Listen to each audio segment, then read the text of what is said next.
तो दोस्तों, आज हम बात करेंगे भारत की प्रधानमंत्री रही इंदिरा गांधी जी की। इंदिरा गांधी का जन्म 19 नवंबर सन 1917 में हुआ, जो पंडित जवाहरलाल नेहरू की इकलौती संतान थी। इंदिरा गांधी बचपन से ही राजनीति की बातें और वातावरण देखकर बड़ी हुई, क्योंकि उनके पिता पंडित जवाहरलाल नेहरू कांग्रेस सरकार के एक प्रमुख सदस्य थे।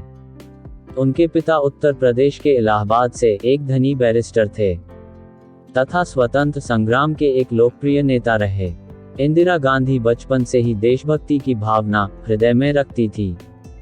इंदिरा गांधी ने पुणे विश्वविद्यालय से मैट्रिक की परीक्षा पास की। 1935 में उन्होंने अपनी स्कूली शिक्षा पूरी करने के बाद शांतिनिकेतन में विश्व भारतीय विश्वविद्यालय में प्रवेश लिया। इसके बाद वह इंग्लैंड चली गईं। इंग्लैंड जाने पर ऑक्सफोर्ड विश्वविद्यालय की प्रवेश परीक्षा दी, लेकिन वह इसमें सफल नहीं रही और ब्रिस्टल के बैडमिंटन स्कूल में कुछ महीने बिताने के बाद 1937 में परीक्षा में सफल हुई और इंदिरा गांधी को सोमरविल कॉलेज ऑक्सफोर्ड में दाखिला मिला। उन्होंने प्रमुख भारतीय, यूरोपीय तथा ब्रिटिश स्कूलों में पढ़ाई की। उसके कुछ समय बाद उन्होंने अपने पिता जवाहरलाल नेहरू की मर्जी के खिलाफ फिरोज गांधी से शादी की। उस समय अंतर्जातीय विवाह इतना आम नहीं था, ऐसे में महात्मा गांधी ने इस जोड़ी को समर्थन दिया। लोगों से गुस्सा न करने की बात मीडिया के सहारे कही।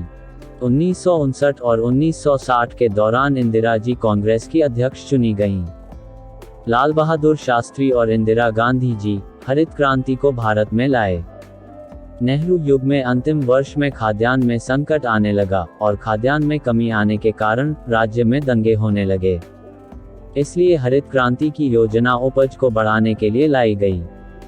जवाहरलाल नेहरू जी का देहांत 27 मई 1964 को हुआ। कांग्रेस पार्टी के अध्यक्ष के कामराज ने लाल बहादुर शास्त्री के निधन के बाद इंदिरा गांधी को प्रधानमंत्री बनाने में महत्वपूर्ण भूमिका निभाई थी। 1969 को इंदिरा जी ने बैंकों का राष्ट्रीयकरण किया। अध्यादेश पारित होने के बाद इन बैंकों का मालिकाना हक सरकार के पास चला गया। इन बैंकों में भारतीयों का बहुत सा पैसा जमा था। लोग अब बिना किसी डर के बैंकों पर विश्वास करने लगे। उसके बाद इंदिरा गांधी ने पाकिस्तान को ऐसा जख्म दिया जिसकी टीस हमेशा उसको महसूस होती रहेगी।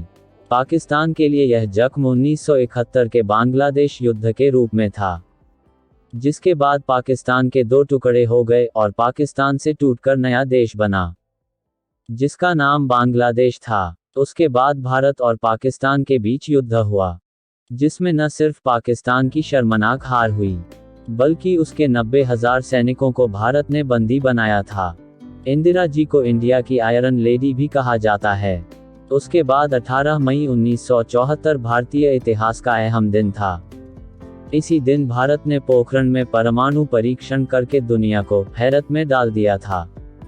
इस ऑपरेशन का नाम स्माइलिंग बुद्धा था। एक बार जब इंदिरा गांधी के संबंध में इलाहाबाद हाई कोर्ट में एक याचिका दाखिल की गई।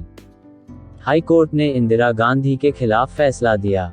6 सालों तक उनके चुनाव लड़ने पर रोक लगा दी गई थी। उनको संसद से भी इस्तीफा देने को कहा गया था, लेकिन इंदिरा गांधी ने हाई कोर्ट का फैसला मानने से इनकार कर दिया।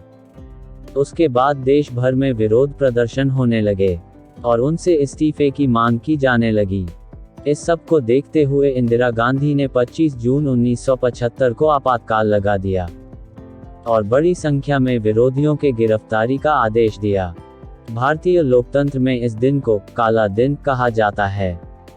आपातकाल करीब 19 महीने तक रहा। उसके बाद पंजाब के जर्नैल सिंह भिंडरावाले और उसके सैनिक भारत का बंटवारा करवाना चाहते थे। उन लोगों की मांग थी कि पंजाबियों के लिए अलग देश खालिस्तान बनाया जाए। उन आतंकियों को मार गिराने के लिए भारतीय सेना ने ऑपरेशन ब्लू स्टार चलाया था। इस ऑपरेशन में भिंडरावाले और उसके साथियों को मार गिराया गया। बाद में इसी ऑपरेशन ब्लू स्टार का बदला लेने के मकसद से ही इंदिरा गांधी की हत्या की गई। 31 अक्टूबर 1984 के दिन शाम को खबर आती है कि देश की प्रधानमंत्री इंदिरा गांधी नहीं रहीं। इंदिरा जी के ही 2 सिख गार्डों ने मशीन गन की गोलियां इंदिरा जी के सीने में उतार दी। उनकी बड़ी आंत में 12 के करीब छेद हो गए थे। उनके शरीर पर गोलियों के 30 निशान थे और 31 गोलियां इंदिरा जी के शरीर से निकाली गईं। भारत ने इंदिरा जी को नम आंखों से श्रद्धांजलि दी। जय हिंद।